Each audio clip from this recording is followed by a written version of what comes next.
Hey everyone, so as an actuary, a mathematician and an investment researcher with over 10 years experience, I've always been fascinated by the world we live in. That's what led me to systems theory, as I believe it's one of the best descriptions of our world currently. So join me, because in this series I'm going to run through the different elements of systems theory and talk about how we can apply them to our daily lives. So let's get stuck into it and talk about irreducibility or reductionism.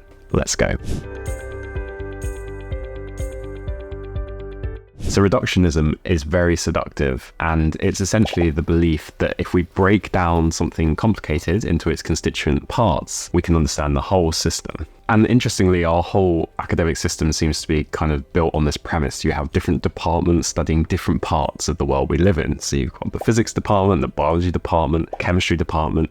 But what happens when you do this is you miss the overall behavior of the system. And that's why the Santa Fe Institute was actually founded. It was to address these kind of cross-boundary problems and try and pick up the pieces that fell through the gaps. Reductionism has been very successful in science, and a lot of discoveries have come from it. So the idea of breaking down matter into individual elements and then going down into the standard model and then quantum mechanics. Scientists are constantly looking at smaller and smaller individual parts to try and understand the whole. But as we know, quantum physics doesn't quite match up with Einstein's theory of relativity still. We haven't been able to understand a holistic whole as a result of understanding the constituent parts. You know, one of the key elements of maths is looking for the most general theory and that can describe certain phenomena, and then that's kind of the point of theorems. So we're always looking for the simplest, most elegant solution to something, and I think there's something in the human psyche that makes that very seductive. There's also a couple of famous quotes. So there's a quote from Da Vinci that says simplicity is the ultimate sophistication.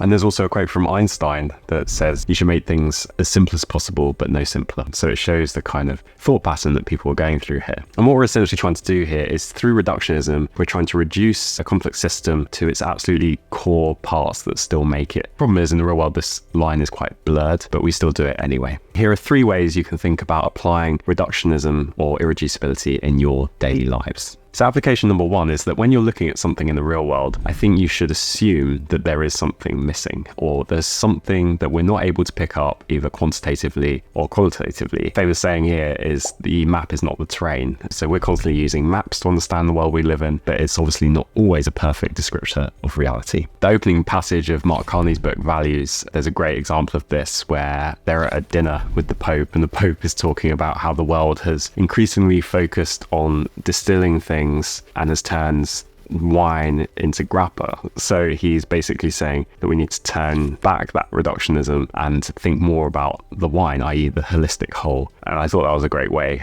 of opening the book. Yeah, it talks about how when we just focus on distilling things, we end up with a very burny alcohol. But what we want to bring it back to is the kind of more rounded, more sensory experience of the wine. And if we bring it back to that wine, we obviously get so much more that we weren't just including when we were thinking about the strong grappa alcohol. There's multiple different flavors, there's different smell profiles, there's just a lot more going on in that complexity before it's distilled into the grappa. Maybe another example is food. So food has gone through its own reductionism process. So you might have heard of proteins, fats, carbs. So they're the macronutrients that a lot of our diet advice is based upon. And if you read Michael Pollan's book In Defense of Food, he'll talk through how basically a lot of health advice moved towards distilling or reducing food into its component parts, which actually missed a lot of the micronutrients and the different elements and compounds that are found in whole foods. So that led to some quite interesting foods being developed, a lot of ultra-processed food, and people failed to realize the importance of things like fiber, for example, as it wasn't included in one of those macro counts. So we're currently in the process, and if you read a lot of diet books now, it's all about bringing out that whole food element and recognizing that there are probably things going on in a natural food that aren't being able to be replicated in ultra-processed foods. Hence why natural foods are so much better for you. Another great example of this, I think, is related to money. So if you read like The Richest Man in Babylon, for example, it's a very straightforward set of rules about how to save money and how to become rich. You basically spend less than you earn, invest the difference, do that for a very long time, and then you will be extremely wealthy, which is all very well and good. And I totally buy that. But what it fails to miss, I think, is captured really well. The psychology of sticking to that set of rules is almost one of the most challenging things for us to do, particularly in this environment that we live in. So when you take a more holistic approach to why aren't people saving money, then I think Morgan Housel's book, The Psychology of Money, addresses that really nicely, and it's relatively new. Assume if you've produced something that the map is not the territory and you're missing some perhaps difficult to measure points. Point number 2 is that you can use reductionism to better understand the system as a whole,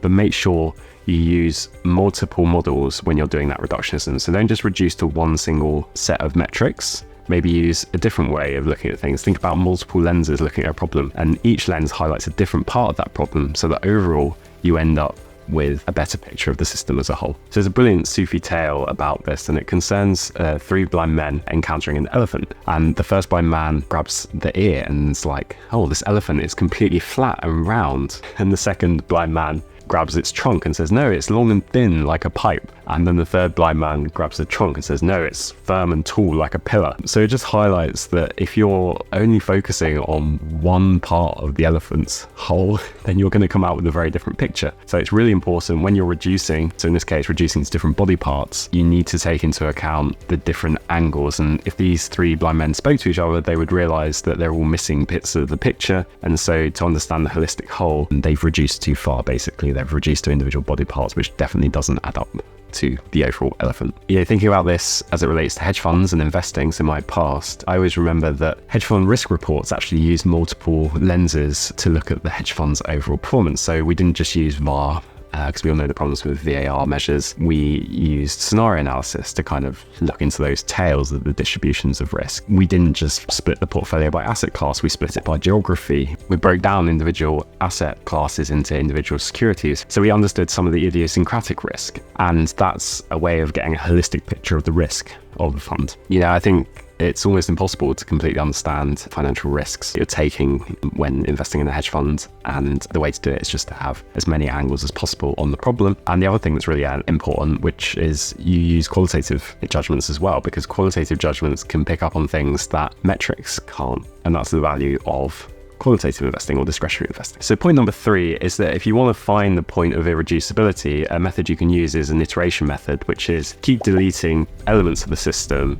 until the system doesn't work and then add bits back. And so I've actually stolen this from Elon Musk's production methodology. I read about it in his biography by Walter Isaacson, and his way of making rockets as efficiently as possible was to basically start with the initial rocket and delete things until he basically had to add bits back, because when he had to add bits back, he knew he'd reached that kind of boundary of deleting too much, or that boundary of irreducibility. And that's I guess a fascinating insight into his approach, and it's something I've actually tried to apply more and more when making things simple, because as we know, simple is elegant and useful, and complexity can sometimes make things more difficult to process. So I think that's a great example where Elon Musk is potentially applying this. I'm just speculating. I think worth trying if you're faced with something that's extremely complicated, you're trying to build something that's complicated, by breaking it down and deleting bits as fast as possible and getting to a point where you've reached the irreducible boundary and then adding bits back, and you can find that boundary quite efficiently. A good quote from the book is, the best part is no part. So his idea was that rockets made in the Soviet Union were actually really inefficient. They had lots of unnecessary parts. So his point was to make it as lean and as efficient as possible while trying to keep down. Because to make spaceflight viable, he needed to make sure that it was cost effective. A point to note around all this is that it probably works better in simpler systems. So, a rocket is essentially a mechanism. It works in physics, it works in mechanics, it works for machines. But when you start dealing with biological concepts, things get a bit more tricky. So if you start trying to delete bits from the body, you're probably not understanding exactly how that's impacting the system overall. Or another great example from biology is ecosystems. So you often, within an ecosystem, you have keystone species that kind of hold the whole ecosystem up. So, and it might not be immediately obvious which keystone species that is. So if you go about deleting keystone species, you might cause a catastrophic failure of the overall system. So yeah, it's important when you're dealing with highly complex systems that if you're deleting bits, you're able to, one, make sure you're not going to ruin the system as a whole, and these bits can be deleted. So yeah, I hope you enjoyed that video. That was 3 ways you can apply irreducibility or reductionism to your daily lives. I hope you enjoyed this video. Don't forget to check out this one here from me. Thanks.